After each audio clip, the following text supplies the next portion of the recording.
So we come to our final task for this unit. This is what you're going to be assessed on in terms of the skills that you've learned so far.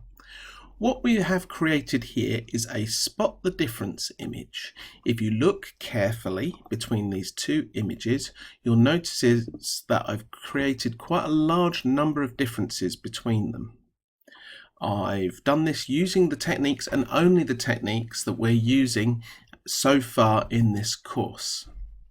Now, what we're going to do for our assessment is create our own spot the difference image, and I'm going to show you how to set it up so that you can get started. First of all, we're going to need an image itself. So I'm going to bring here a search engine and I'm going to search for a suitable image. Now I'm going to do this using an image of a cafe. So I'm searching for cafe. Of course, I don't want my local cafes, I want images here. And here you can see Google has returned a whole load of images. Now you can do this on other search engines as well, but to make sure that we get an image of an appropriate size, what I'm going to do is I'm going to click on Tools and then Size, and then I'm going to click on Large because we want quite a detailed image.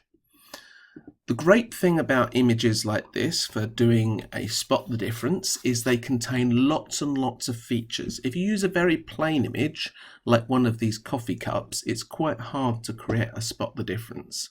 But there's lots of things in an image like this one or this one which we can clone. I'm going to choose this one.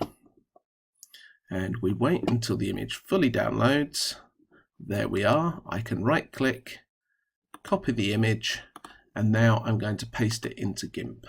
So I'm going to do Edit, Paste As, New Image. Here we are. So to do a spot the difference, we obviously need one image above the other. So I'm going to click into Image and Canvas Size, and I'm going to change it to percentage here, and I'm going to change the height to 200%. 200%. And what you'll see is down here it shows you a little preview, so you should see your image up the top and a blank space underneath it. When I click resize, you can see the image is down below like that. Now in order to be able to see all of this, I'm actually going to zoom out so it's just 25%. And here we go, our image at the top and no image underneath. I then right click on the layer and duplicate layer, and then I can use the move tool, which is this one here, and I can move the layer exactly one underneath the other, just like that. So now I've got the basis for my spot the difference image. When I'm editing the image, I'm going to edit just the bottom image and leave the top one as it is.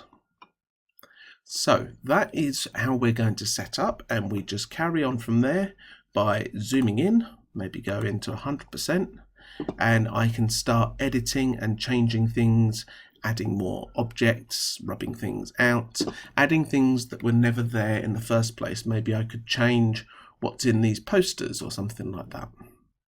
So that is our task. You need to add at least 10 differences. Your marks will be on the variety of different tools, how many different tools you use, and the skill and precision that you use them with. So you've got to do a really good job to get the best marks. There's also going to be another video on the documentation I'd like you to produce so that we can see how you made your image.